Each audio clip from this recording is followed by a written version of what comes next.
Ariana Grande, it was just announced that she and Bieber are going to put out a collab, a duet. Yeah. Honestly, it's benefiting COVID-19 relief efforts. It's really exciting because I've said this so many times. Entertainment brings joy. It's not going to solve the crisis that we're going through, but it certainly can bring light and levity to the situation. And I'm so here for this. I personally hope it's a bop, not a ballad. I will take whatever I can get, but Yeah. I want something I can dance to in my living room. Of course, Ariana posted about it on her Instagram. She said, "Stuck with You" by me and Justin Bieber, May 8th. Proceeds from the streams and sales of Stuck with You will be donated to First Responders Children's Foundation to fund grants and scholarships for children of healthcare workers, emergency medical technicians, paramedics, police officers, and firefighters serving on the front lines during the global pandemic. What an awesome way to kick off the weekend. Some good news. This is kind of an amazing way to also raise money for COVID-19 relief efforts. So I'm excited about it. I'm kind of with you though. I feel like we've been dying for a Bieber and Grande like duet. So I'm hoping it's a little more upbeat and poppy than it is kind of slow. But either way, it's going to be for a good cause. Well, I want to ask you, because you were at Coachella last year. Yes, I was. And Justin was a total shock to everybody when he came out in the middle of Ariana's set. Were you electrified by what you saw with the two of them on stage together? Well, it was kind of a letdown considering, wow, I'm being real honest here. It was kind of a letdown considering that the weekend prior, she had NSYNC join her on the Coachella stage. She reunited. Different kinds of cool, equally cool, just different. It was a good surprise, but it also felt, I'm not going to lie, it just felt a little last minute. I'll say that. It felt last minute. Yeah. And I wasn't sure if he was singing live or not, but it was good to see Bieber on a stage again because at that point, he hadn't put out any new music since Purpose. And since before, so it was cool to see them together. And it's going to be amazing to hear them together too. Well, I don't mean to be greedy, but we're getting a song. I would love a virtual. No pun intended. Greedy. Oh, wow. I would love a virtual music video, maybe Justin at home dancing or singing and Ariana doing the same. The more entertainment and joy we can bring through music or movies or TV reunions, I say the better, because it just makes you kind of forget about everything and you can enjoy the moment. I agree with you. May 8th, we're getting it. Stuck with You, Bieber and Ari. It'll probably be a hit no matter what. Always. Let's talk about Ariana is also kind of in headlines again because Disney finally announced that their next live action remake is going to be Hercules, which I'm so excited about because the music in that film is so good. And it's already got our wheels turning and spinning about who could play who. Obviously, this comes after Ari performed I Won't Say I'm in Love for the Disney Family Sing-Along special, which went completely viral, and she nailed it. It was perfect. So the question is, do you think Ari is a shoo-in to play Meg? I mean, I guess I'll support whoever they choose as long as it's someone who can sing and fits the role. But my Lord, the girl's been manifesting it for years. Yeah. I mean, I said this to you earlier in our meeting.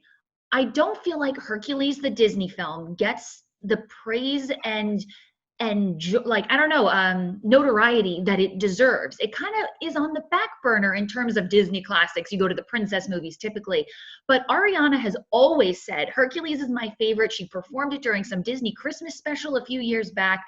And then she, of course, crushed her performance during the Disney sing-along. They're doing a part 2 to that. So I feel like she could get strategic if she is going for this role, perform another song from Hercules and really clinch the deal. But I think she'd be a shoo-in for that. Are you thinking names for Hercules and for Hades? Absolutely. And that's the thing. It's like, I think someone who can play Hercules because he's got the build, he's got the look. And also, I'm trying to pair this person with Ariana because in my head, I see her as Meg. Yeah. Sam Heughan from Outlander.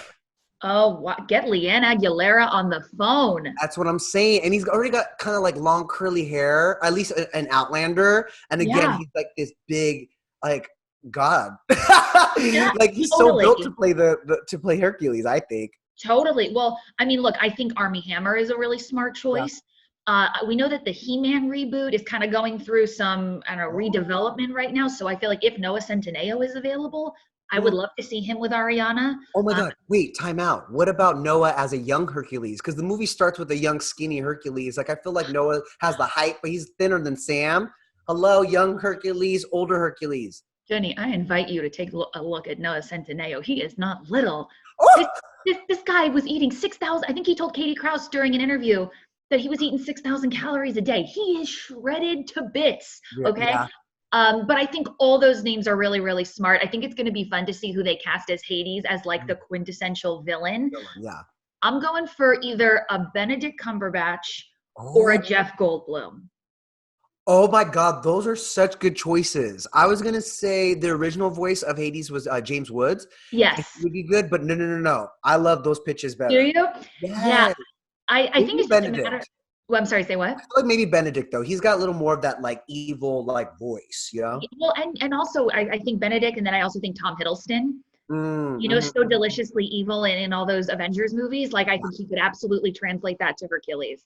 It's going to be so good. I feel like we've gotten so many princess movies over the last years, and I'm not complaining. I love those. But this is a movie about strength and empowerment. And of course, we get so much good music. You were so right, by the way. You made it a good point about how Hercules hasn't had its moment. I feel Yeah. like, but I actually think it's because it's such an ambitious piece. Like, Yeah. I'm surprised they did an off-Broadway run, and it never really made it to Broadway yet. And I think again because it's just so ambitious, it's kind of over the top. The music, the singing, the set pieces. Like you think about all of that, right? It's about Greek mythology. Yeah. But I think it's meant for the big screen. And all I know is that like who knows who they'll cast, but I think they have to cast Danny DeVito as Phil, the little centaur, right? Because like, and here's my pitch for Pain and Panic, Key and Peele. oh, there you go. I would love that. And I'm sorry to keep rambling. No, please. I feel like it's annoying that there's no Hercules themed ride at Disneyland. And if this movie is a success, I demand to see that in the park. There you go. See, we don't even have a Hercules ride. What's the deal? I don't know. Why have you guys put Hercules on the back burner? Thank goodness they're finally waking up. Is it because of Ariana putting a spotlight on it? I don't know. But I'm here for it regardless. Maybe that was a hint. Maybe she's already been cast. But you guys let us know who you want to cast in the live action remake of Hercules. I also want to know who you guys think should be the sirens, the 5 goddesses, the women that sing throughout the entire thing. So let us know. I'm hoping for maybe like a Kelly Rowland, you know, throwing in Jennifer Hudson. Who? Normani. J. Hud, Normani. Love it. Perfect. Let us know, you guys. On the same page. Oh, wait, by the way, you know, obviously one Disney live action that was in production before production shut down across the board amid the coronavirus crisis was The Little Mermaid. Thankfully, our very own Melissa Johnson actually just caught up with Chloe and Halle Bailey, who's playing Ariel in the live action remake, had an update about the film. Take a look. Yes, well, just like everybody else, I mean, the whole world is kind of on pause. I was in London since the beginning of the year and about to start filming, and of course this pandemic has caused everybody to kind of slow down, and I actually welcomed it because I was really missing my sister. I figured. She was here in LA, I was in London, so I was happy to get back to her. And you know, I'm just so very excited for when we start back again. It's just really coming together. I just feel honored every day to even think about it or talk about it. I'm like, what the heck? That's really happening. I think we'll get it eventually. A lot longer than I think we probably anticipated, especially because I hear it's a lot of CGI, but I think it'll be worth the wait. So I'm going to just practice patience. Love that. All right, Deidre, let's talk about our girl, Demi Lovato, because the singer who has had, you know, her fair share of famous exes, she actually explained to Jamila Jamil on her I Weigh podcast that she is not friendly with her exes, or at least the people she's dated in her past. Here's why. I kind of used to have this mentality that if I had a negative experience with someone, I always needed to mend it, or I always needed to make things right. And the fact of the matter is, you know, I'm not really friends with any of my exes today because I had to realize that wasn't healthy either. You know, trying to maintain close friendships with some of my exes, it just isn't realistic. Now that I've been able to fully let go of people, you know, that is another thing that I had to learn when it comes to cutting toxic people out of your life. If they're an ex, it's for a reason. What are your thoughts on that? I mean, I don't have any exes, so I can't relate. I really can't. Do you keep in touch with the people you've dated in the past at all? Okay, here's the thing. I completely agree with what Demi said. They're your ex for a reason. And I think this is contingent on whether or not you're in a new relationship. Because if you're in a new relationship, you need to show respect to whoever it is you're with. Absolutely. I think I'd be really offended if my husband was chatting up his ex-girlfriend. Maybe there could be a situation where, I don't know, he needed a big favor or like a job interview, put in a good word. Then I guess as long as we discussed it ahead of time, I'd be okay with it. But to just be texting your ex like superfluously, like, how's it going? Saw your pics on Instagram. Looked like you had a great time in Hawaii. Like, I don't need you to be catching up about those types of things. I think it's about a mutual respect. Yeah. And look, I talked to Wilmer Valderrama in 2016, so it was a few years ago, but it was pretty recent after their split. And he had the nicest things to say about Demi, how she's a force, she's a powerhouse, a talent, and I'll always have a lot of love for her. And I think that you can have that love for your ex in your heart, but you got to be smart enough to make good decisions. Yeah. And if you're single and you want to slide into your ex's DMs, I mean, that's up to you. But I think, like Demi said, prioritize your mental health, prioritize your heart. Don't put yourself in such a compromising position. They're in your past for a reason. What do you think? I think I agree with you. It depends on the context. It depends on how things were left off. I think it depends on your relationship and friendship. You know what I mean? Because not every relationship is the same. And there's many couples out there who are amicable after they split. You know, I was a little surprised that she says she doesn't keep in touch with Wilmer in particular, because obviously I think it's safe to say he was the one that got away for her. But he has always been there for her, especially when she was going through her crisis. You know what I mean? And she has always said that they've remained close and friends and love each other unconditionally. And maybe it's because he's kind of moved on and he's now engaged and she's moved on with that Max Elric guy. But I was a little surprised to hear that she's not keeping in touch with Wilmer. I feel like their bond is kind of undeniable and also unbreakable. But well, I think you hit the nail on the head there. I mean, when someone, like, we had reporting that Wilmer was in the hospital with Demi, consoling her and providing support when she went through a really traumatizing, harrowing experience. But the circumstances have changed. He's now engaged to someone else. I don't know his fiance, but I imagine she wouldn't be thrilled to see Wilmer blowing up his texts, you know, talking to his ex. And of course, we don't know the insides or the intricacies of it all, but I think it's best to leave the past in the past.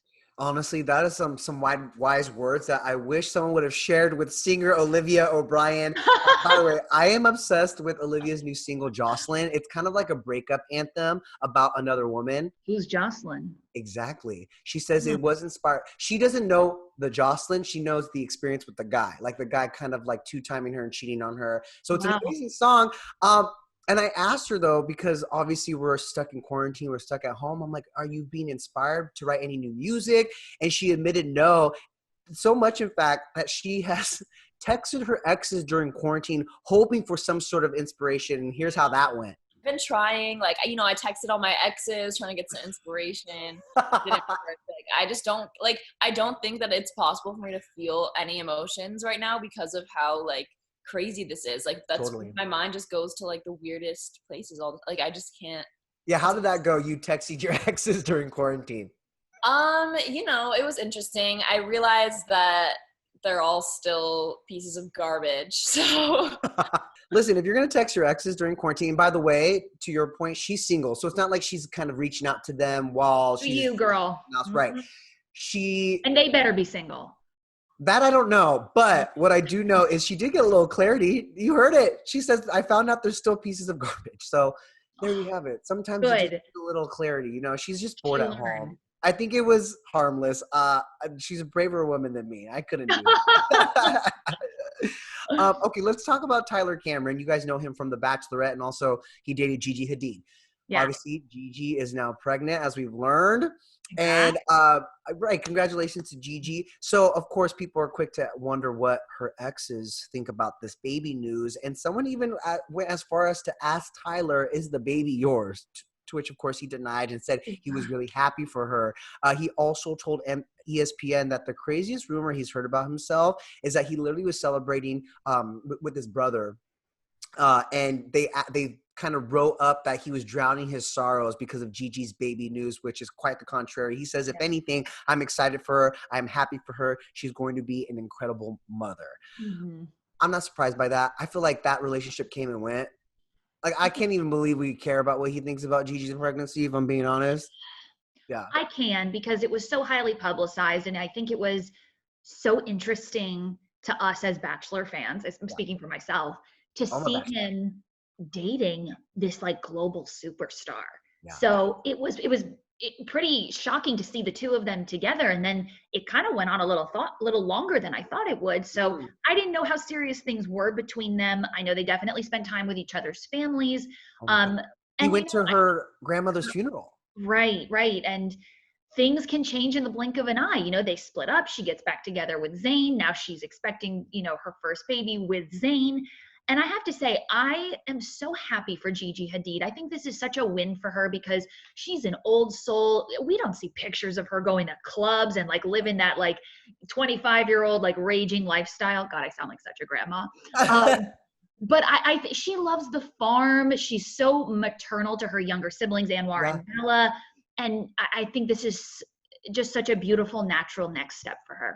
And I mean, obviously a source told us that Gigi and Zayn are very excited. The whole family is overjoyed. Gigi also just told Jimmy Fallon on the Tonight Show that they wish they would have announced it in their own terms, but it's not bad news. And they're so excited.